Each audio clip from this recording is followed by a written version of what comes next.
Hey guys, welcome to my YouTube channel. कैसे हैं आप सभी। तो आप सभी ने देखा ही होगा कि जब से नेहा आशीष तिवारी की सगाई हुई है तब से सचिन मनीषा के ब्लॉग्स आना बंद हो गए हैं। तो आखिर ऐसा क्या हुआ।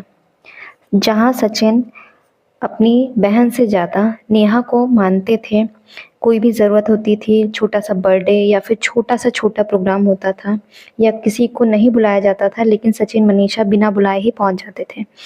तो इतना बड़ा प्रोग्राम हुआ, उनकी सगाई हुई, उसमें सचिन मनीषा को बुलाया ही नहीं गया। भोपाल तक ये लोग गए, घर गए, लेकिन वहाँ से वापस आ गए। उसके बाद अपनी मम्मी को पकड़कर इतना ज़्यादा रोए सचिन, जिसके बाद उनका एक भी व्लॉग आना बंद हो गया है। उनका अभी तक एक भी व्लॉग नहीं आया है। जैसा कि आप लोग तो जानते हैं कि पहले कितनी ज़्यादा कंट्रोवर्सी हो रही थी सरिता को लेकर। तो सरिता जेठू के बारे में तो आप जानते ही होंगे, उनके यहाँ ये लोग गए थे, उनके यहाँ से कंट्रोवर्सी शुरू हुई। उसके बाद सृष्टि आयुष की बारी आई, उनका भी नाम बीच में आया। उसके बाद अंकुश और स्वाति बीच में आए, फिर इन लोगों की लड़ाई हुई। उसके बाद सरिता जेठू का और सचिन मनीषा का बहुत ज़्यादा ही बीच में लड़ाई झगड़ा चल रहा था, कंट्रोवर्सीज चल रही थी, जिसमें नेहा बीच में आई और बहुत चीज़ें बिगड़ी। फिर उसके बाद से ये लोग एक दूसरे के घर जाना बंद कर दिए। इसके बाद आपने देखा होगा कि सचिन ने आना जाना ही बंद कर दिया है, और जब से इनकी एंगेजमेंट हुई तब से तो बिल्कुल ही बंद हो गया है। इसके साथ ही एक चीज़ और आपने देखी होगी, शायद आप नहीं जानते होंगे, कि जब से एंगेजमेंट हुई है उसके पहले ही सचिन के साथ जो मनीषा उनकी वाइफ मनीषा को जो नेहा के फियांसे हैं सुमित जी, उन्होंने अनफॉलो कर दिया है इंस्टाग्राम से। तो ऐसा क्यों हुआ, ऐसा क्या हुआ जिसकी वजह से उन्होंने उन्हें अनफॉलो कर दिया। और अगर उनकी तबीयत खराब बताई हुई जा रही है, कि अगर सचिन की तबीयत खराब हो रही है तो एक भी ब्लॉग क्यों नहीं आ रहे। मनीषा तो ब्लॉगिंग कर सकती है ना, एक आधा वीडियो तो डाल सकती है, जबकि उनकी जो भी फैन फॉलोइंग है बहुत ज़्यादा परेशान हो रही है कि आखिर ऐसा क्या हुआ कि ये लोग गए नहीं, अगर गए हैं तो वापस क्यों आ गए, पार्टी में क्यों नहीं गए, ना ही एक भी किसी ने उनको एक भी मैसेज नहीं किया।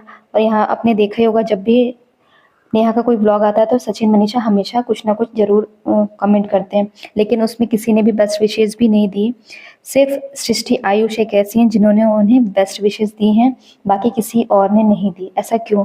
अभी तक तो ये लोग एक दूसरे के बिना रह भी नहीं पा रहे थे, कहीं भी जाते थे तो सब लोग जाते थे एक साथ, और छोटे छोटे फंक्शन में ये लोग सब लोग मिला करते थे। आज यहाँ तो कल वहाँ होते थे, लेकिन इतनी बड़ी चीज़ हो गई जिस चीज़ का ये लोग इतने दिनों से प्रोपागंडा बनाए हुए थे कि इनकी शादी होगी, शादी होगी, शादी होगी। आज जब एंगेजमेंट हुई तो ये लोग क्यों नहीं पहुँचे, जबकि ये लोग छोटी सी छोटी बर्थडे भी पार्टी होती थी तो किसी के यहाँ बिना बुलाए ही ये लोग पहुँच जाते थे। तो आज सचिन मनीषा के साथ ऐसा क्या हुआ। हाँ, उनके घर में भी बहुत सारी चीज़ें चल रही हैं, लेकिन आपने देखा होगा उधर रंजना के ब्लॉग बराबर आ रहे हैं, लेकिन इधर मनीषा के ब्लॉग एक भी नहीं आ रहे हैं। इनको कम से कम एक ब्लॉग तो डालना ही चाहिए जिसमें ये बताना चाहिए कि आखिर ऐसी क्या बात हुई जब से कंट्रोवर्सी शुरू हुई थी नेहा और सचिन की। तो उसके बाद हमने ब्लॉगिंग बंद तो नहीं की है, लेकिन ऐसी क्या बात हो गई कि हमने एक भी ब्लॉग नहीं डाला है। और कम से कम बेस्ट विशेज़ के लिए तो एक ब्लॉग डालना ही चाहिए था, क्योंकि व्यूज़ के लिए ऐसा कुछ नहीं है, लेकिन जब जनता के सामने आप इस प्रकार से पेश होते हैं कि हम भाई बहन हैं, हमारा तो बहुत अच्छा रिलेशन है, ऐसा है वैसा है, सब चीज़ें आप जनता को दिखाते हैं, लोग देखते हैं। अब लोग इंतज़ार कर रहे हैं कि जब एक बहन की सगाई हो तो एक भाई क्यों नहीं पहुंचा। बीच में सचिन का नाम नेहा के नाम से जोड़ा गया था, जिसमें सबसे ज़्यादा हिट मिला था, तो वो मिला था मनीषा को, कि मनीषा की वजह से शायद मनीषा पढ़ी लिखी नहीं है। तो देखिए, ऐसा नहीं कि मनीषा पढ़ी लिखी नहीं है, मनीषा नर्सिंग कर रही है तो पढ़ी लिखी है। अगर उसने ज़रा सा भी कुछ बोला है तो उसको सोच समझ कर ही बोला होगा। कोई भी वाइफ नहीं चाहेगी कि उसका हस्बैंड कहीं और जाए। तो इसी वजह से नेहा ने जो भी बोला उस पर मनीषा ने रिएक्ट किया था, तो वो भी कहीं गलत नहीं थी। आज लेकिन सुमित का नाम लिया जा रहा है कि सुमित ने आखिर क्यों अनफॉलो किया है उन्हें, सचिन और मनीषा को। तो ऐसा क्या हो गया, कम से कम इन्हें एक ब्लॉग तो डालना ही चाहिए जिसमें सारी चीज़ें क्लियर करनी चाहिए कि ऐसा क्या हो रहा है, क्या नहीं हो रहा है, कि इतनी छोटी सी छोटी चीज़ों में सबकी सिंपैथी गेन करती थी नेहा, आज सबकी ज़रूरत नहीं है शायद इन्हें, क्योंकि जब ज़रूरत थी तो सब लोग इकट्ठा हो रहते थे इनके पास।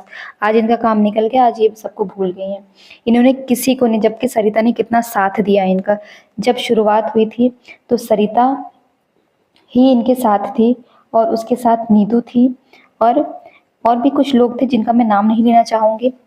तो ऐसे यूट्यूबर्स थे जिन्होंने शुरुआत में इनका साथ दिया। आज ये जब आगे बढ़ गई हैं तो ये सबको भूल गई हैं।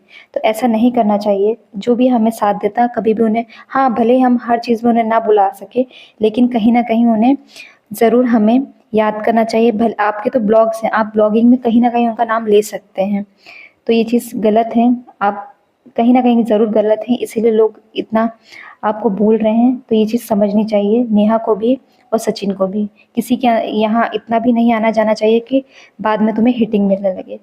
तो ठीक है, आज की इस वीडियो में इतना ही। यदि आपको मेरा ब्लॉग अच्छा लगा हो, मेरा वीडियो अच्छा लगा हो, तो प्लीज़ चैनल को लाइक, शेयर, सब्सक्राइब ज़रूर करें। Thank you.